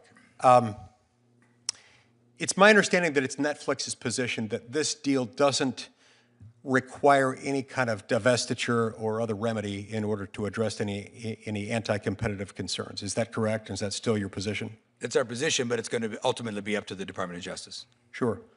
Now, there is a term of art in the industry among antitrust lawyers known as litigating the fix. Litigating the fix sometimes involves a technique whereby one takes a deal, take it all the way to the altar, and sort of right before you reach the altar, you say, oh, wait a minute, we've got a fix. Just to add on to show how magnanimous we are, we don't think there was a problem with it anyway, but just to show you how much we mean that, we're going to make some divestitures or slap some of our own conditions on this voluntarily, just to make clear that we're the good guys, we're the good folks, we want a pro-competitive marketplace. Now, if it's your position that no fixes are necessary, can I assume that you won't be litigating the fix here? I'm sorry, Senator. It's premature to talk through it. Right. Have you pre-litigated the fix? Sometimes, as I understand it, litigating the fix is something that's actually not only conceived of, but more or less arranged privately prior to the consummation of the deal. And it's known all along, and it's not a surprise to anyone inside the company, at least among those who've been negotiating the deal, that they're doing that. Do you have any of those arrangements here? There's been no discussions about that I'm aware of. Okay. Now, Netflix and Warner Brothers are both among the largest buyers, the largest acquirers, payers, whatever you want to call it, of creative labor in the industry. Is that, would you agree with that statement? Sounds right. I mean, if you think about it, what we spend on programming, we spend so little on sports, so most of it is creative versus some of the other networks that might spend competitively. They're also spending a great deal on sports. But by the way, you plan to spend $20 billion a year in production. Are you aware of any other producer who spends more than that? Well, we spend, on the entertainment side, we spend roughly $12 billion. And I know, we have a very competitive industry. When you look at Disney, clearly they're spending more than we are. Paramount, Universal, we're all spending in the same general range. Same ballpark. Okay, that is a fair amount of money. I mean, that's almost as much as my colleagues will earmark in a particular spending bill, but it's an enormous sum of money. So post-merger, again, fast forward, let's imagine a world in which you don't encounter any other hiccups, nobody backs out, nobody's blocked, and the merger happens. Wouldn't it be fair to assume that there would be fewer independent studios at that point, or fewer studios generally, competing to hire writers, directors, actors, production professionals, and others involved on the production side? I'm sorry, I'm missing the connections. Yeah, okay. Pre-merger, you've got two different companies. You've both got your own separate revenue streams. After the merger, you'll all be under one ownership. And all production costs, let's say if you, I don't know what happens, I'm not asking you to divulge that here, but the two of you combined, you'll be both spending a certain amount. I would imagine it could be something involving your current production cost plans plus your current production outlay plans, somewhere in that range. Right now, that's between two companies. It'll be under one ownership if the deal comes together and if it's completed. So at that point, wouldn't it be fair to say that there will be fewer studios competing to hire the writers, directors, actors, production technicians, and so forth? Actually, in the way that we're doing this deal, we're going to keep Warner Brothers Studio, both television and film, operating exactly like they are today, so no fewer studios. By way of example, in a potential Paramount deal, they would absolutely collapse from 5 to 4 studios. Yeah. No, I grasp that, and I appreciate that, and you and I have talked about that in the past. And yeah, this keeps the 5 studios intact. I recognize your plan, and I respect that. Nevertheless, you didn't get to be where you are today by playing it safe. Otherwise, we'd still be back in, what's the name of the place where you worked, the video store? Arizona Video Cassettes West. It's fantastic. It's a very catchy title, I right? love the West on it. I've asked him in the past to repeat that several times. Otherwise, you might still be back there. You're not content with the status quo. You see market trends. You see changes in technology and in distribution of market power. There's no guarantee that that will continue to be the case. There are all kinds of things that could change. All right, I've gone significantly over in this round. We may be back. Senator Booker, go ahead.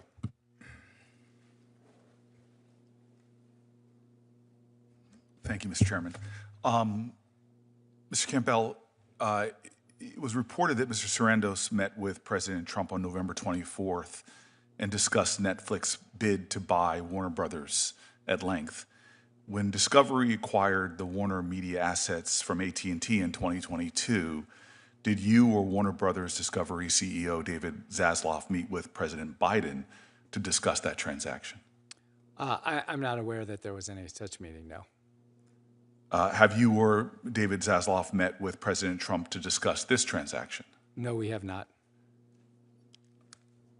Do you think there's anything inappropriate about meeting with the President of the United States to discuss a transaction? I think in situations like this, all the parties involved often reach out to anyone in government that has an interest in the transaction. So I don't think it's unusual. What about Skydance? They were able to close a deal with Paramount last year, right around concurrent with the time that they paid President Trump $16 million to address the president's grievances about a 2024 60 Minutes interview with Vice President Kamala Harris. Does that strike you as appearing improper? Yeah, that was obviously not a decision we were involved with. I'm asking you just under oath, what do you think? It was unusual, yes. So I believe that antitrust laws should be applied objectively. They should follow the facts. But we're in an unprecedented, or you might call it, as you used your word, unusual environment right now, where we see private organizations from universities, law firms, we're seeing corporations begin to come and make deals with the President of the United States, whether it's contributions to his ballrooms, whether it's giving him information that he is in this deal, then goes out and buys stock in those corporations. We're seeing people offer pro bono services. All it seems to be currying favor with the President of the United States, who is exercising, as using your words, unusual sway over these deals. That strikes you as a concern, correct? We are staying focused on the regulatory process. I understand you're staying focused on that, sir, but so many people are staying focused on their narrow concerns, and they're missing the larger erosion of our democracy. Antitrust, as presidents have said in the past, is an erosion of our democracy, of the free markets, of the ideals and the principles that are very much at the center of this hearing. We are, in my opinion, in a constitutional crisis right now when you have a president who is pocketing literally hundreds of millions of dollars from the very people that he is able to make decisions about the destinies of their companies. Mr. Sarandos, it was reported that you met with the President Trump, for more than an hour on November 24th, which was less than 2 weeks before Netflix announced that it won the bidding war to acquire Warner Brothers, within days that the President of the United States bought a significant amount of your stock. The reporting indicates that much of the conversation covered Netflix's bid to buy Warner Brothers, and that you left the meeting with the impression that President Trump wasn't opposed to the deal. What did the president have to say in that meeting about the proposed transaction? Senator Booker, I can't speak to the reporting because I'm not sure what you're referring to, but I will tell you that I have met with the president a few times.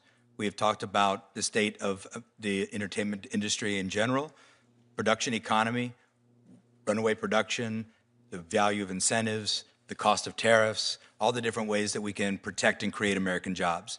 I think it's wholly proper for the President of the United States to talk to leaders of industry about the industries that they're running. The deal was not discussed. The merger deal was not discussed at all in the meeting? Of course, he asked for what was going on, how was the deal going. I gave him some general overview of what we were doing, and that was it. It was a very small part of the entire meeting. It was not a meeting specifically to talk about the deal. Did you feel that President Trump wasn't opposed to the deal? I got a feeling the president was very interested in protecting American jobs and American labor and American industry, and that's what we were talking about. You think his intentions in the case of this deal are just noble and objective? I think the president, from my experience, has been nothing but interested in protecting and creating American jobs. And the protecting president has American stated industry. that he would be involved in the decision-making about the merger. Do you think it's appropriate for the President of the United States to be involved in a Justice Department merger review?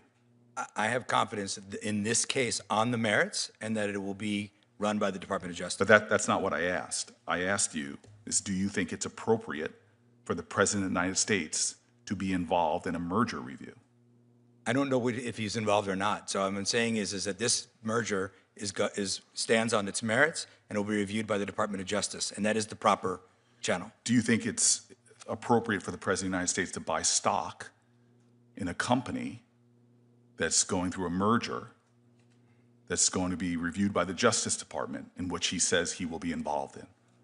Yeah, I really cannot comment on the president's personal finances. I don't know. I think you could comment on whether you think it's appropriate. What about me? I've told you before, I sold my Netflix stock when I came to Washington. Was that appropriate that I did that? I think any kind of trading like that would be definitely worth questioning.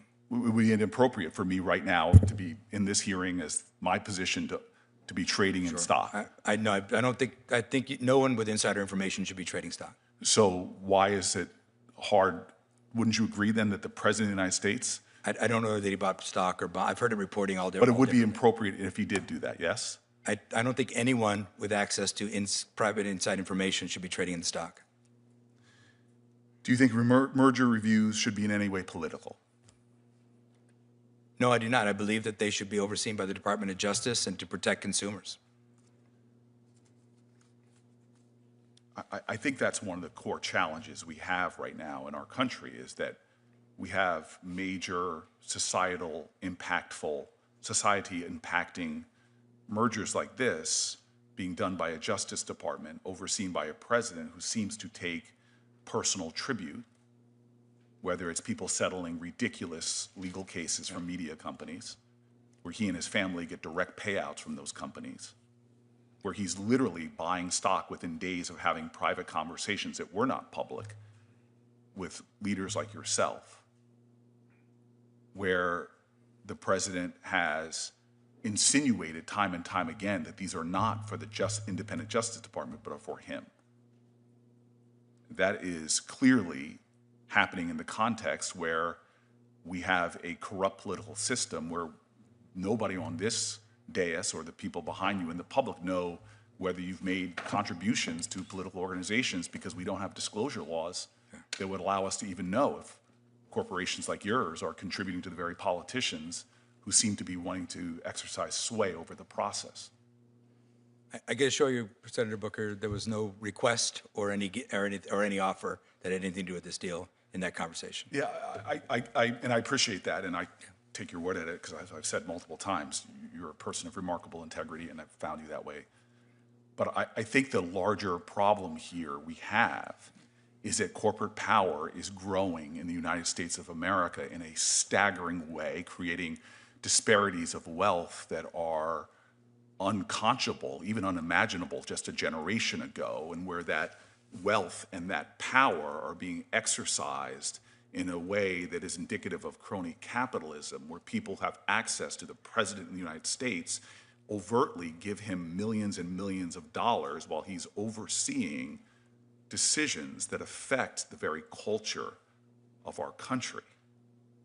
We are in a distraught moment as corporate power grows, as consolidation continues, where those who make decisions don't even hide their corruption anymore, where even the two of you before me are saying that these things are quote, unusual or even unacceptable. It's being done in open air. The President of the United States is trading in your stock, and he is telling us clearly that he is going to hold sway over these decision-making.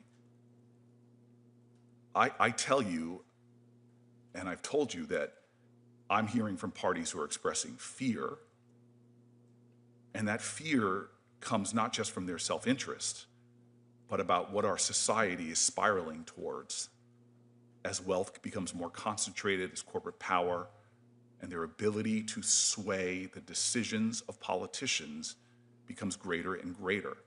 How politicians on both sides of the aisle, in this body, in the House of Representatives, and clearly the White House, trade on insider information, trade stocks, make profits off of moments like this. It should anger every American that they want balls and strikes called by a Justice Department. But merger after merger, it seems like the interests of the people are not being served. I am grateful for the two of you coming here. I said at the top, it's not an easy thing. Thank you, sir. And it's in a context that is not of your making that should rightfully merit the ire of a nation, that we have a country that's becoming this overtly corrupted. I pray, because the stories, especially Ted, that you've told, are what my life has been about. I'm here because my father sat in a segregated balcony as a child watching a movie about a man in a place that looked like a planet far away from him. Never seen anything like it before. It was a place called Manhattan. And he watched a salesman make extraordinary success out of his wit and his strength of personality. And my father said he would never have imagined, as that little black boy in a segregated theater, would one day be IBM's first black salesman in this whole region, and then literally move his family, move me, a 2-month-old, to New Jersey. And he used to tell me, watch art. Watch the artists. And so my dad grew up in a very different capitalist system than we have right now. IBM back then, their allegiance wasn't just to shareholders. Their allegiance, the stakeholders they saw were their workers, were the communities in which they had plants. The disparities of income weren't what they are now. The corporations weren't considered people by our Supreme Court. They couldn't influence our politics like we see now. And so I just want to thank the chairman. He has been a great partner. I take it at your word, the affirmations you've made today. I worry about our society, though, and I worry about the context in which this merger is going to be evaluated by actors I do not think are independent, and that brandish their corruption with bravado, brag about their wealth. We have to stop what's happening in America right now. The trends are disastrous, but that does not fall in the laps of two companies that are trying to imagine something better, perhaps. So I want to say that there'll be questions from me for the record. I think it's really important that we gather as much information as possible. I do not trust this administration in their evaluations, and I just pray to God that everything that you all hope might come should this move forward, that you all have attested to, comes to pass, because I remember that one song sung by a patron saint of New Jersey. The poets around here say nothing at all. They just stand around and let it all be. If we lose our poetry, if we lose our art, if we shut out artists, I worry about people like my dad who are now kids looking for some seed of inspiration that could fuel their dreams. so that they can create an America beyond that which we can see right now. Thank you, Mr. Chairman. Senator. To my knowledge, Netflix isn't in poetry yet, but maybe that's coming soon. Poetry streaming could become a new thing. If anybody can find it, perhaps you guys will get there. I appreciate both of you coming. We've had a lot of good information exchanged today, and we will keep the record open for a week, whereupon it will close at that point, and the hearing stands adjourned.